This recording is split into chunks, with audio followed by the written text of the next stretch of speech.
स्वागत है आज के इस नए गहन विश्लेषण में।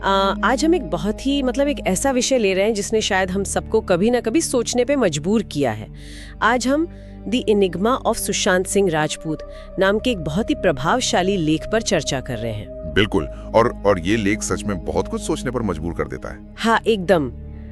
चलिए इसे थोड़ा विस्तार से समझते हैं। 14 जून 2020 की वो दोपहर, एक ब्रेकिंग न्यूज आती है और कुछ ही मिनटों में पूरा भारत मानो थम सा जाता है। एक सफल और युवा अभिनेता अपने ही मुंबई के फ्लैट में मृत पाया जाता है। सुशांत सिंह राजपूत की वो मौत। हाँ, वो खबर सच में बहुत चौंकाने वाली थी। किसी ने उम्मीद ही नहीं की थी। बिल्कुल चौंकाने वाली थी। लेकिन यहाँ सबसे चौंकाने वाली बात वो दुखद मौत नहीं थी। चौंकाने वाली बात वो थी जो उस खबर के आने के अगले कुछ ही घंटों के भीतर पूरे देश के स्मार्टफोन्स पर होने लगी थी।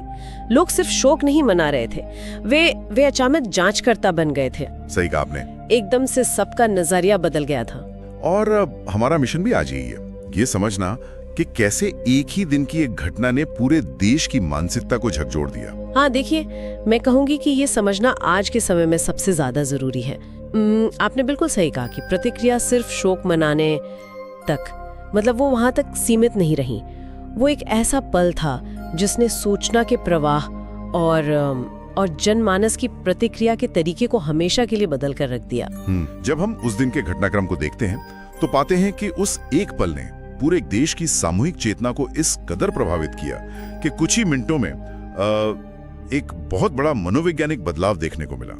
मैं उसी मनोवैज्ञानिक बदलाव पर आना चाहती हूँ। घटना बहुत ही साफ शब्दों में सामने आई कि एक फ्लैट, एक मृत शरीर और शुरुआती तौर पर पुलिस द्वारा बताया गया एक सीधा सा कारण। हाँ, पुलिस ने अपनी बात कह दी थी। लेकिन इसके तुरंत बाद जो हुआ वो किसी जंगल की आग की तरह फैला, जहां खबर से ज्यादा शक तेजी से फैलता है। बिल्कुल।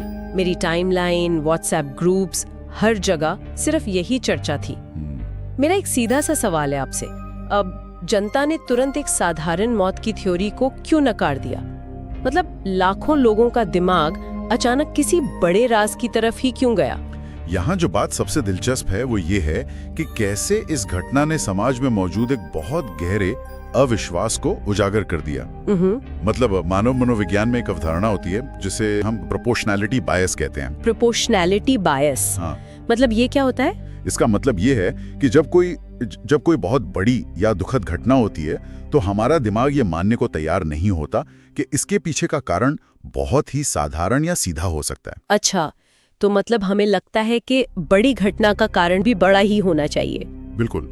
लोगों को लगा कि एक युवा सफल सितारा जिसके पास पैसा है, शोहरत है, सब कुछ है, वो अचानक ऐसा कदम कैसे उठा सकता है? उनके दिमाग में कारण और परिणाम का संतुलन नहीं बैठ रहा था। लेकिन यहाँ मैं आपकी बात में एक और परत जोड़ना चाहूंगी। क्या ये सिर्फ प्रोपोर्शनैलिटी बायस का मामला था? हाँ। या क्या ऐसा इसलिए है क्योंकि हमने पिछले कुछ सालों में इतने घोटाले, इतने भ्रष्टाचार देखे हैं कि हमारा जो सिस्टम है और जो सरल जवाब होते हैं उन पर से भरोसा ही पूरी तरह उठ गया है? ये एक बहुत ही सॉलिड पॉइंट है ना? क्या हम अब हर आधिकारिक बयान को शक की नजर से देखने के आदी नहीं हो गए हैं? आप बिल्कुल सही दिशा में सोच रही हैं। ये सिर्फ एक मनोवैज्ञानिक घटना नहीं थी, बल्कि एक सामाजिक लक्षण था। देखिए, हम एक ऐसे युग में जी रहे हैं जहां संस्थानों पर या पुलिस की शुरुआती जांच पर लोगों का भरोसा ऐतिहासिक रूप से सबसे निचले स्तर पर है। बिल्कुल, कोई भी तुरंत यकीन नहीं करता। और जब कोई भी दुखद घटना होती है तो लोगों का पहला विचार यही होता है कि हमें पूरी सच्चाई नहीं बताई जा रही है, कुछ ना कुछ छिपाया जा रहा है। और इसी मनोवैज्ञानिक शून्य को भरने के लिए साजिश या किसी बड़े राज की थ्योरी ने जन्म लिया। सोशल मीडिया ने पहली बार आम लोगों को ये ताकत दी कि वो सिर्फ खबर पढ़ने वाले दर्शक न रहें। हाँ, वो अपने फोन स्क्रीन के पीछे बैठकर खुद को एक जांचकर्ता समझने लगे थे। एकदम सही।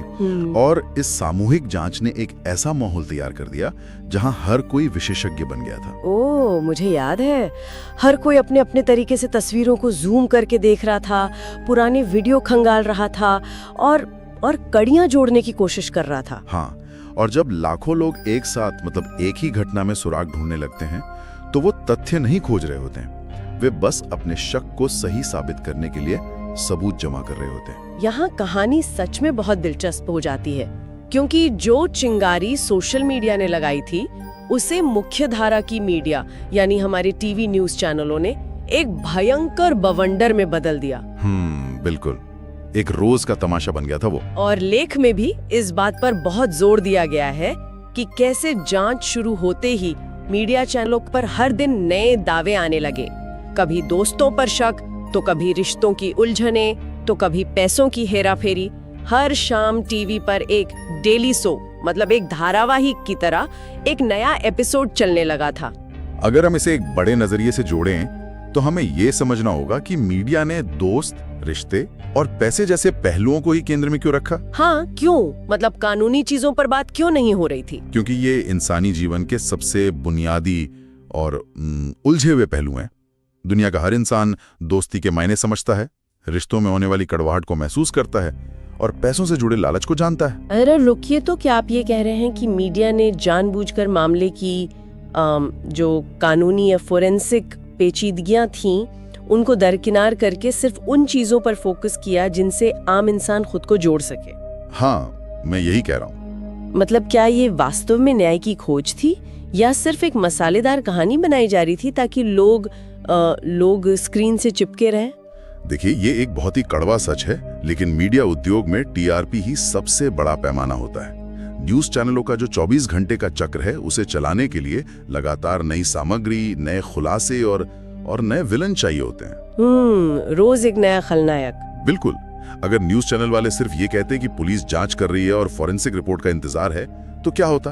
कोई भी दर्शक विज्ञापन ब्रेक के बाद टीवी के सामने नहीं रुकता। ये तो है, बोरियत हो जाती। लेकिन जब आप हर शाम एक नया नैरेटिव सेट करते हैं कि आज हम बताएंगे कि किस दोस्त ने धोखा दिया या वो 15 करोड़ रुपए कहां गए, तो आप एक सस्पेंस पैदा करते हैं। आप लोगों के गुस्से और उनकी जिज्ञासा का पूरी तरह से व्यावसायीकरण कर रहे होते हैं। ये बात सच में बहुत ही परेशान करने वाली है। एक इंसान की मौत, एक परिवार का दुख सिर्फ एक कंटेंट बनकर रह गया था। हर दिन सुबह लोग ये देखने के लिए उठते थे कि आज की कहानी में कौन सा नया मोड़ आएगा। हाँ, संवेदनशीलता तो जैसे बची ही नहीं थी। अगर मैं इस मीडिया ट्रायल के काम करने के तरीके को समझाऊं तो ये मुझे कैलेडोस्कोप मतलब एक बहुरूप दर्शक की तरह लगता है। जैसे उसमें आप हर बार हल्का सा घुमाव देते हैं तो अंदर के रंगीन टुकड़े एक नई, बहुत ही आकर्षक और नाटकीय तस्वीर बना लेते हैं। बहुत ही बेहतरीन एनालॉजी है ना? मीडिया भी रोज उन थोड़े बहुत तथ्यों और बहुत सारी अफवाहों को घुमाकर जनता के सामने एक नई तस्वीर पेश कर रहा था। हर तस्वीर आकर्षक थी, चौंकाने वाली थी, लेकिन जरा सोचिए, क्या उनमें से कोई भी तस्वीर असली सच्चाई दिखा रही थी या वो सिर्फ एक भ्रम था? आपका ये कैलेडोस्कोप वाला उदाहरण बिल्कुल सटीक बैठता है। वो तस्वीरें असली सच्चाई नहीं थी, वे बस लोगों के शक को एक आकार दे रही थी। और इसका परिणाम क्या हुआ? इसका परिणाम ये हुआ कि जांच की दिशा तथ्यों से ज्यादा भावनाओं और जनमत द्वारा तय होने लगी। टीवी चैनलों ने तो अदालत से पहले ही अपना फैसला सुनाना शुरू कर दिया था। और इसी भारी दबाव का नतीजा था कि ये मामला एक स्थानीय पुलिस स्टेशन से निकलकर देश के सबसे ऊंचे स्तर तक पहुंच गया। हमारे स्रोत में भी ये बात साफ लिखी है कि कैसे ये मामला देश की सबसे बड़ी जांच एजेंसियों के हाथों में सौंप दिया गया। हाँ, सीबीआई, ईडी, एनसीबी सब शामिल हो गए थे। बिल्कुल। एक समय पर कई केंद्रीय एजेंसियां एक साथ अलग अलग एंगल से इस मामले की जांच कर रही थीं। देखिए, जब समाज का इतना बड़ा हिस्सा और पूरा मीडिया तंत्र एक ही दिशा में दबाव बना रहा हो तो व्यवस्था को ये दिखाना ही पड़ता है कि वो इस मामले को पूरी गंभीरता से ले रही है। सबसे बड़ी एजेंसियों को बुलाना एक तरह से जनता को ये संदेश देना था कि अब कुछ भी नहीं छिपेगा, देश के सबसे बेहतरीन दिमाग अब इस मामले को सुलझाएंगे। तो इन सब का असल में क्या मतलब है? मतलब ये एक ऐसी मुश्किल पजल की तरह है जिसे सुलझाने के लिए देश के सबसे बेहतरीन दिमागों को बुलाया गया, लेकिन फिर भी टुकड़े आपस में जुड़ नहीं रहे। सही कहा। देश की सबसे बड़ी एजेंसियां शामिल हो गईं, सालों की जांच हुई, हजारों पन्नों की रिपोर्ट बनी, लेकिन नतीजा क्या निकला? स्रोत हमें याद दिलाता है कि इतना समय बीतने के बाद भी आज तक लोगों के मन में सवाल बाकी हैं। मेरा यहाँ एक सीधा सा सवाल है, अगर देश की सबसे बेहतरीन एजेंसियों ने हर संभव तरीके से जांच कर ली तो ये रहस्य खत्म क्यों नहीं हुआ? लोगों ने उन रिपोर्ट्स को स्वीकार क्यों नहीं किया? ये एक बहुत महत्वपूर्ण सवाल खड़ा करता है और इसका जवाब किसी फाइल या फोरेंसिक रिपोर्ट में नहीं बल्कि हमारे इंसानी स्वभाव में छिपा है। इसे हम कंफर्मेशन बायस कहते हैं। कंफर्मेशन बायस मतलब हम जो पहले से मानते हैं उसी को सच मानना चाहते हैं। एकदम सही। जब तक बड़ी एजेंसियों ने अपनी जांच पूरी की, तब तक जनता ने अपने मन में एक निष्कर्ष पहले ही तय कर लिया था। सोशल मीडिया और न्यूज चैनलों के रोजाना के दावों ने उन लोगों के दिमाग में एक ऐसी कहानी घड़ दी थी जो बहुत ही मसालेदार और भावनाओं से भरी हुई थी। मतलब आप कह रहे हैं कि जनता ने अपना फैसला पहले ही सुना दिया था और वे बस ये इंतजार कर रहे थे कि सरकारी एजेंसियां उनके उस फैसले पे अपनी मुहर लगाएं? तो कोई भी सूखी आधिकारिक रिपोर्ट उसकी जगह नहीं ले सकती। 1000 पन्नों की तथ्यपरक रिपोर्ट कभी भी एक 280 कैरेक्टर के उस ट्वीट को नहीं हरा सकती जो किसी बड़ी साजिश की ओर इशारा करता हो। ओ, ये तो बहुत ही अजीब बात है। हाँ, क्योंकि सच्चाई अक्सर बहुत ही उबाऊ और सीधी होती है, लेकिन जो रहस्य जनता के मन में बस चुका था वो बहुत दिलचस्प था। लोग उस कहानी को छोड़ना ही नहीं चाहते थे। जब सच्चाई हमारी सोची हुई दिलचस्प कहानी से मेल नहीं खाती तो हम अक्सर सच्चाई को ही खारिज कर देते हैं। हम उन सवालों को जिंदा रखना चाहते हैं क्योंकि उन सवालों के होने से ही वो थ्रिल कायम रहता है। ये कितनी अजीब और मतलब डराने वाली स्थिति है। हम बाहर से तो ये मांग करते हैं कि हमें सच्चाई चाहिए, न्याय चाहिए, लेकिन अंदर ही अंदर शायद हमें सिर्फ एक ऐसी कहानी चाहिए होती है जो हमारे पहले से बने हुए विचारों को सही ठहरा सके। बिल्कुल। हम व्हाट्सएप पर जो मैसेज फॉरवर्ड करते हैं वे इसलिए नहीं होते कि वे सच हैं, बल्कि इसलिए होते हैं क्योंकि वे उस कहानी में फिट बैठते हैं जिस पर हम यकीन करना चाहते हैं। एकदम सही।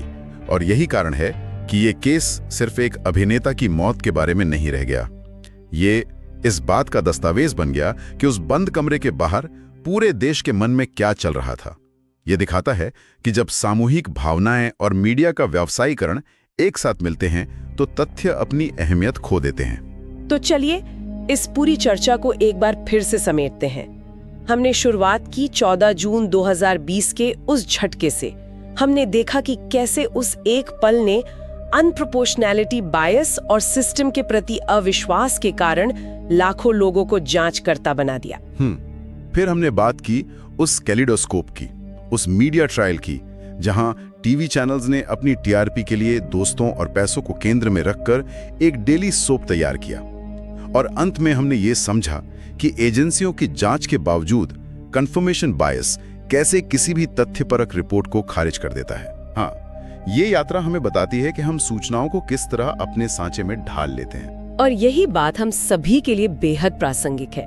ये केस हमें ये समझने पर मजबूर करता है कि आज के डिजिटल युग में हम जानकारी को कैसे प्रोसेस करते हैं। हम अब सिर्फ तथ्यों से संतुष्ट नहीं होते, हम तथ्यों से ज्यादा कहानियों और रहस्यों से प्रभावित होते हैं। और शायद यही वो विचार है जिसके साथ हमें आज इस चर्चा को विराम देना चाहिए। बिल्कुल। मेरा एक आखिरी सवाल है उन सभी के लिए जो हमें सुन रहे हैं। अगर देश की सबसे बड़ी जांच एजेंसियां आधुनिक तकनीक और सालों का समय भी किसी मामले से जुड़े सवालों को खत्म नहीं कर सकते, तो क्या इसका मतलब ये है कि आज के दौर में अंतिम सच जैसी कोई चीज बची ही नहीं है? या फिर शायद हम इंसानों को अब सच का सामना करने से ज्यादा उस कभी ना सुलझने वाले राज के साथ जीना ज्यादा पसंद आने लगा है? बहुत ही गहरा सवाल है। क्या हम सच की तलाश कर रहे हैं या सिर्फ एक और दिलचस्प कहानी की? इसी विचार के साथ हम आज का ये गहन विश्लेषण यहीं समाप्त करते हैं। स्रोत और उसकी पूरी जटिलता को समझने के लिए हमेशा अपने दिमाग के दरवाजे खुले रखें।